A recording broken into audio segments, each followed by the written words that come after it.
Hi everyone, Jin from Sony Cameras. Thank you for taking the time to tune in and joining us for London Drugs May Photo Month.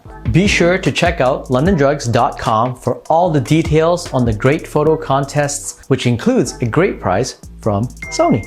In this video, I'll be going over travel and surprise, surprise, photo gear. I recently got the opportunity to do a once-in-a-lifetime trip to Argentina with the family after a lot of saving. And of course, I had to narrow down my list of gear to bring to capture those incredible memories. Go, 3, 2, 1, go! I'll start off with a disclaimer here that everyone has different needs, wants from their trips, travels, and photos. Hopefully I can suggest some ideas on what to consider when going on a trip and then show you what I ended up bringing and why. I'll provide a little background for my trip to help you understand how I had to prioritize my packing list. It was just under 4 weeks to Argentina, with the beginning half in Buenos Aires and then heading north to Iguazu Falls, and with a little side trip to an ecological reserve and then back down to Buenos Aires for the flight home. We were traveling with our kids, with connections and flights, and didn't want to have to worry about check-in luggage being lost or having to run around airports and going through security like in Home Alone with extra bags with us. So we settled on one bag travel. This means one bag for each person that was carry-on size for an overhead compartment that had to include everything for the 4-week trip, clothing, toiletries, etc., including my gear.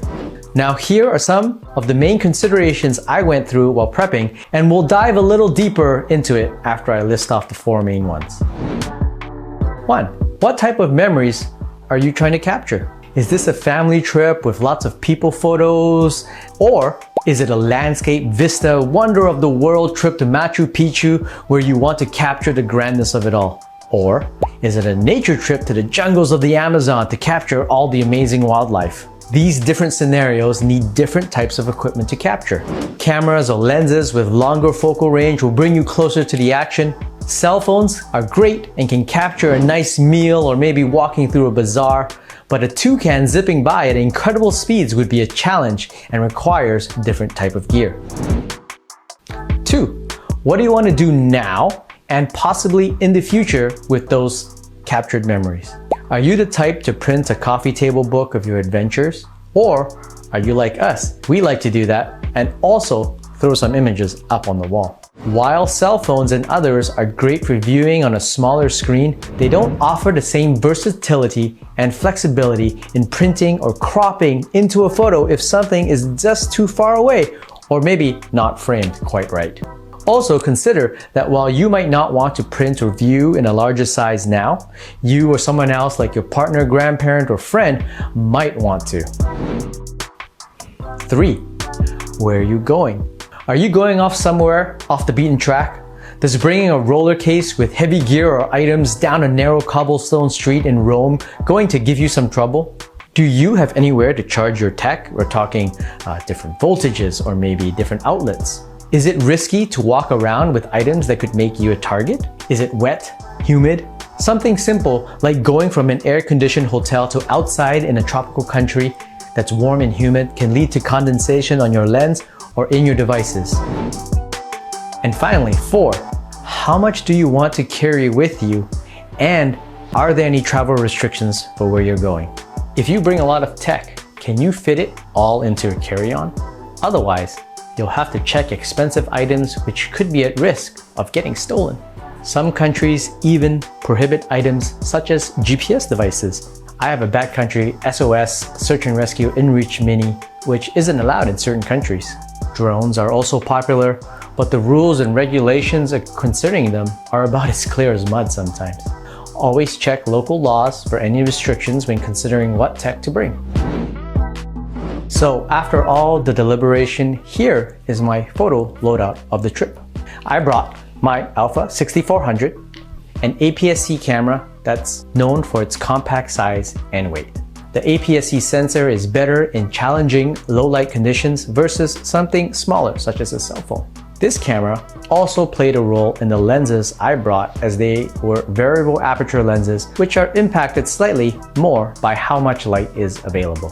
I brought a 16-55 G lens which simulates a 24 to 70mm full frame lens, and it's fairly fast at f2.8. This lens range is ideal for landscape, street, family, and people photography, and is also very compact. And then for the wildlife portion of the trip, in Argentina and Iguazu Falls, the area is known for amazing wildlife. I brought the 70-350 G lens, which simulates an approximate 100 to 500mm and has a variable aperture of 4.5 to 6.3, which is slightly pushing the limits in low light situation. This body and two lens combo gave me the versatility in focal range and was also lightweight and compact enough for my one bag travel requirement. There were times during dusk when I did wish I had a faster lens or higher end body with me, but that would have drastically changed how safe I would have felt with all that gear traveling, and also how we traveled, which was by local buses and other local transport. Here is the final package for the one bag travel for those of you interested. There are lots of great travel bags and companies out there. I went with the Peak Design 45-liter travel bag. You can see here, it's about the size of a roller case. Their quality is great, it's more photocentric, and I think they look great also. I had one small packing cube for my clothes. Being in a warmer climate also helped pare down the number of clothing items I needed to bring. I had a tech pouch for miscellaneous cables, batteries, SSDs, and the like. The Peak Design wash pouch for toiletries, and finally, a Peak Design shoe bag to keep dirty shoes and sometimes clothing separate from the rest of the bag. The tech pouch and shoe bag can also attach Peak Design anchors to it, which work with the cameras.